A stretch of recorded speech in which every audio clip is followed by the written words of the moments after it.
Hello, welcome back to episode 3 with Mark Pacoe. Mark is a member of the Archdiocese of New York's Music Commission. He is music director here at St. John Nepomucene, and we thank Father Baker for inviting us here to interview Mark. And he is also a multi-talented organist who has traveled internationally. You'll hear more about that. But let's go back to Mark. Mark, thank you for being here again. Thank you, Father. I hope I'm not taking too much of your time. Not at all. Good. Okay, we traveled with you to your early experience as a teenager, your college experiences in South Carolina and other places, Duquesne. Then you came to New York. Prior to the chapel, the Actors Chapel, yes, St. Malachy's, where were you working, performing?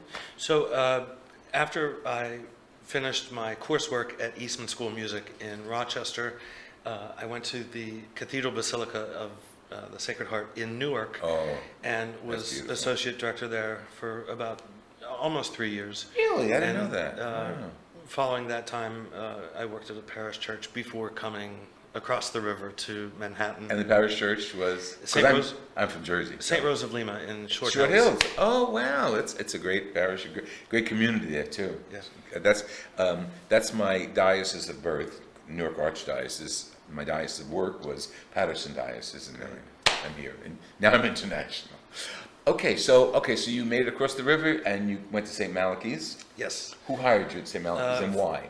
Father Richard Baker, and there was a committee also that interviewed me, the interview process was in August, September, and they patiently waited for me to begin January 1st.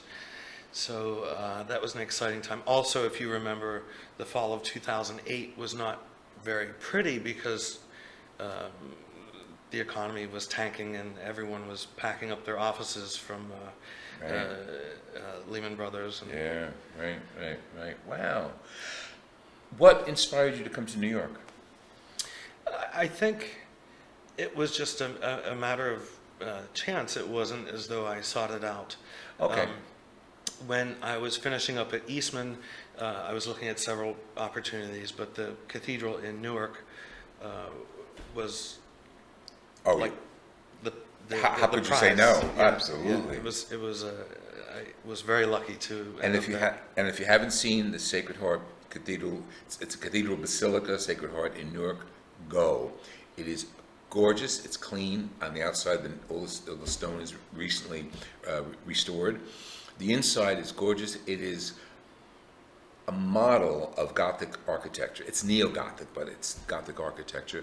It has the largest amount of wood in the sanctuary and throughout the church in that Gothic, really, really fine Gothic lace style. So go there, Sacred Heart Church in Newark, and go online, you'll find it. Another interesting point about that building is that the 3 rose windows that are in the building are numbers 2, 3, and 4 of the largest rose windows of those kind in the Western Hemisphere. The largest being St. John the Divine here in New York City. Yes. But the building was such an inspiration because it's a complete work of art, French Gothic art and architecture in the Western Hemisphere.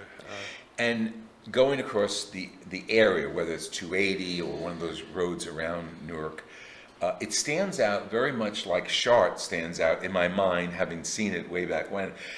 It just stands out above everything, about the high-rises, about all the homes, above everything. And it's so inspirational just to see it there. And now that it's lit up at night. Yeah, I believe it's on the tallest hill in Newark. My first experience seeing the cathedral, I had to pull over the car. It was still running, and I'm just looking up, staring at it. But that was also at the time when the TV show The Sopranos was popular, and it was in the opening credits. Right. I always associate that to my first introduction to New Jersey. Good news, bad news. Good. Excellent. And you were there for 3 years? Yes. You gave concerts too, besides accompanying Mass? Yes, yeah, I gave a few concerts there, and at that time I was just starting to become more active as a recitalist. And at that point you are Catholic? Yes. Because you became Catholic in college. Yes. Was it through RCIA at the campus ministry, the local parish? It was actually RCIA through my home parish when I was MPA. Yes, because I was going to school in Pittsburgh, Right. and Butler was about a 45-minute drive. Okay. So you got baptized there at your home parish. Well, brought into the church because you were Right. already I was already Methodist. baptized, Right, so right. yeah. Wow. Okay, so now you're in Newark. This is great because it's like traveling with me, like my history. So you're back in Newark, and you stayed there a few years, Yes. and then you heard about. And so after my Jersey chapter lasted about almost 6 years before I came to Manhattan. Right.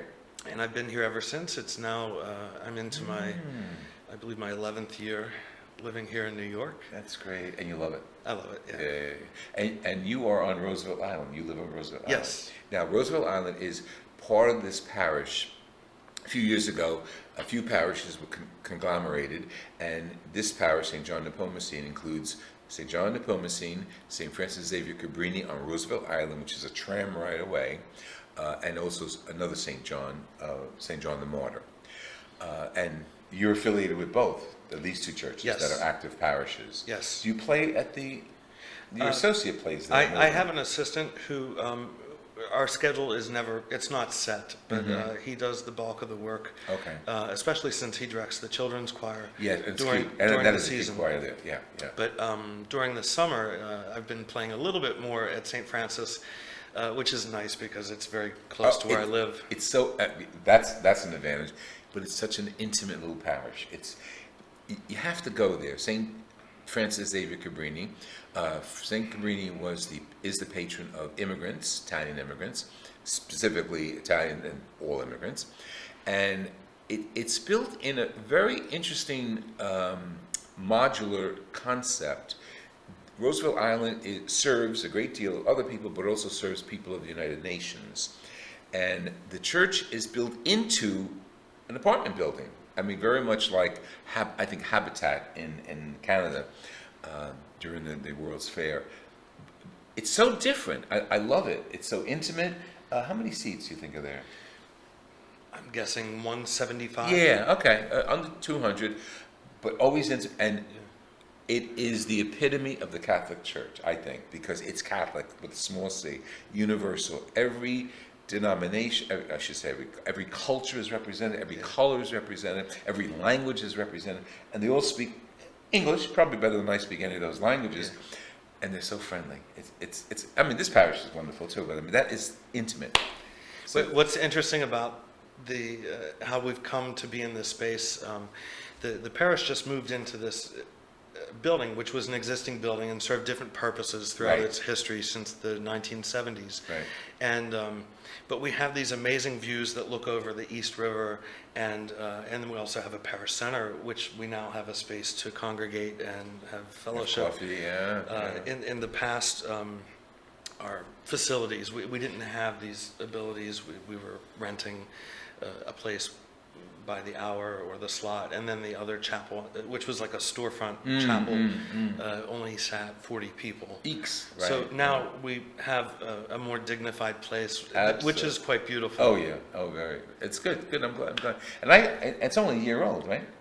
We've been in the space about a year and a half now. Yeah, and I came last July of 18. Yeah. Okay, so we traced a lot of your career. There was a little hiatus right there, which, like I told you before, ADD, I go from here to here. We traced your career. We got you to Sacred Heart Basilica in Newark, and then you came to St. Malachy's. From St. Malachy's, you came to St. John Nepomucene. Yes. I want to hit the European cycle, but let's finish what you do here. St. John Nepomucene, what exactly do you do here? And this is important for our audience to know what a director of music is all about.